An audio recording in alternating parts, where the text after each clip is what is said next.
ایک دوست راولپنडी में रहता था। ये दोस्त मुझसे उम्र में सीनियर भी था, शादीशुदा भी और बाल बच्चों वाला भी। मैं सर्दियों के दिनों में इससे मुलाकात के लिए रावलपिंडी आ गया।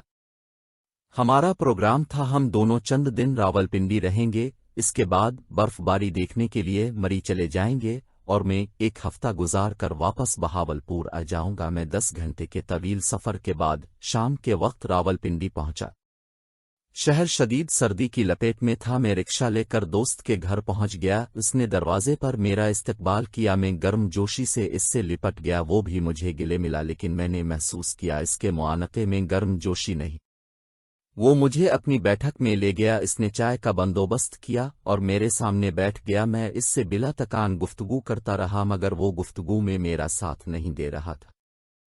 वो बातचीत के दौरान खो जाता था। मैं उसकी गैर हाजिर दिमागी पर खामोश हो जाता तो उसे बड़ी देर तक मेरी चाप का अंदाज़ा नहीं होता था।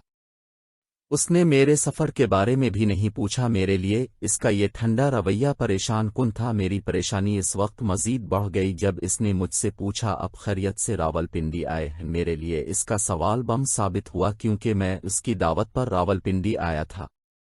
मैंने हैरत से इसकी तरफ देखा। इसने दूसरा सवाल पूछा, अब कितने दिन रावलपिंडी में हैं और कहाँ रहेंगे? मेरी परेशानी इंतहा को छूने लगी, क्योंकि मैं इसके घर ठहरने के लिए आया था। मेरा सामान तक इसके ड्राइंग रूम में पड़ा था। मैं परेशानी के आलम में इसे देखता रहा और वो खोए हुए अंदाज में मुझे घूरता रहा। मुझसे कोई बात ना बन पाई तो मैंने जवाब दिया, मैं वैसे ही एक दिन के लिए रावलपिंडी आया हूँ, कल वापस चला जाऊंगा और होटल में रहूंगा।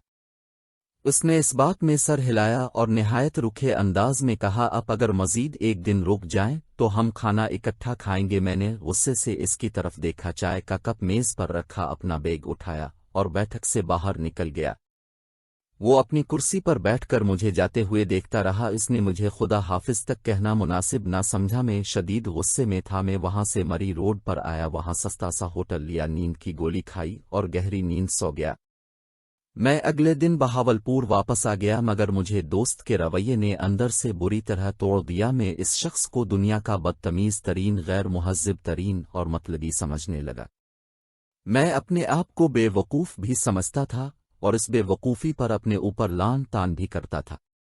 मैं 2-2.5 साल तक अपने मिलने वालों को ये वाक़या सुनाता रहा और लोग मुझसे हमदर्दी और इस शख्स से नफ़रत करते रहे। आप भी अगर इस सूरत हाल का तज्ज़िया करें तो आपको भी मुझसे हमदर्दी और इस शख्स से नफ़रत हो जाएगी।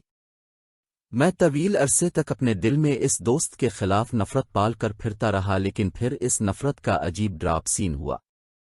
मैं यूनिवर्सिटी से फारिग होकर सहाफ़त में आ गया और एक दिन वो दोस्त हमारे एक मुश्तरका दोस्त के साथ मेरे दफ्तर आ गया। हमें इसे देखते ही गुस्से से उबल पड़ा, मगर वो मेरे गिले लगा और नर्म आवाज़ में बोला, आप अपने गुस्से को चंद मिनट के लिए साइड पर रख दो और मेरी बात सुन लो। अगर तुम इसके बावजूद मुझे गलत समझो तो फिर तुम अपनी नफ़रत का सिलसिला जारी रख लेना। मैंने गुस्से से इसकी तरफ देखा। वो बोला, मैं अपने वालिदैन का इकलौता बेटा हूँ, मेरी 6 बहनें थीं। वालिदैन ने मेरी शादी 20 साल की उम्र में कर दी। मेरे वालिदैन पोता चाहते थे, लेकिन शायद अल्लाह को मंजूर नहीं था। मेरे यहाँ ऊपर तले 3 बेटियां पैदा हो गईं, मगर मैं मायूस न हुआ। मैं अपने वालिदैन की ख्वाहिश पूरी करना चाहता था। मैं 25 साल की उम्र में चौथी बार बाप बन गया। अल्लाह ताला ने मुझे औलाद नरीना से नवाजा। मेरा पूरा खानदान खुश हो गया। मेरा बेटा खानदान भर की गोद में पलकर 2 साल का हुआ, लेकिन फिर उसे तेज बुखार हुआ और वो मेरी गोद में बैठा बैठा फौत हो गया। मेरे पूरे खानदान की जान निकल गई। वो खामोश हुआ और मेरी तरफ देखने लगा। मेरा गुस्सा हमदर्दी में बदलने लगा। उसने पूछा, अब जानते हैं वो बच्चा किस दिन फौत हुआ था? मैं खामोशी से इसकी तरफ देखता रहा। वो बोला, वो बच्चा इस वक्त फौत हुआ जब आप रिक्शे से अपना सामान उतार रहे थे। मेरी कनपटी में आग लग गई। उसने गुफ्तगू का सिलसिला जारी रखा, मेरे पास इस वक्त 2 ऑप्शन थे। मैं आपको अपने दुख में शरीक कर लेता, आप भी हमारे साथ सोगवार हो जाते और आपकी छुट्टियां खराब हो जाती। दूसरा, मैं अब से ये खबर छुपा लेता, आपको होटल जाने पर मजबूर कर देता। आप मुझसे वक्ती तौर पर नाराज हो जाते, लेकिन आपकी छुट्टियां और वक्त बर्बाद न होता। मैं दूसरे ऑप्शन पर चला गया। मैंने अपने खानदान से कहा, मेरा मेहमान आया है, आपके रोने की आवाज़ बैठक तक नहीं जानी चाहिए। میں اسے واپس بھجواتا ہوں اور ہم اس کے بعد اپنے عزیزوں اور رشتہ داروں کو اطلاع دیں گے۔ وہ رکا، اس نے لمبی سانس لی اور بولا، میں نے آپ کے لیے ان حالات میں چائے کیسے تیار کروائی آپ اندازہ نہیں کر سکتے۔ میری بیوی، میری ماں اور میری بہنیں اندر منہ پر سرہانے رکھ کر رو رہی تھیں اور میں آپ کے پاس بیٹھا تھا۔ میں بار بار اندر جا کر انہیں چپ کرانے کی کوشش بھی کر رہا تھا۔ میں اس وقت گہرے صدمے میں تھا، چنانچہ مجھے آپ کی باتیں سمجھ نہیں آ رہی تھی۔ اب جب ناراض ہوئے اور اپنا سامان اٹھایا تو میری ٹانگیں بے جان ہو گئیں۔ میں آپ کے ساتھ الفاٹے کر باہر تک نہ جا سکتا۔ میں کرسی پر بیٹھا رہا۔ اب جو ہی گلی سے باہر نکلے میرے اندر سے چیخ نکلی اور اس کے بعد میرے پورے خاندان نے ماتم شروع کر دیا۔ یہ گہرا صدمہ تھا۔ اس صدمے نے پہلے میری ماں کی جان لی اور اس کے چند ماہ بعد میرے والد بھی فوت ہو گئے۔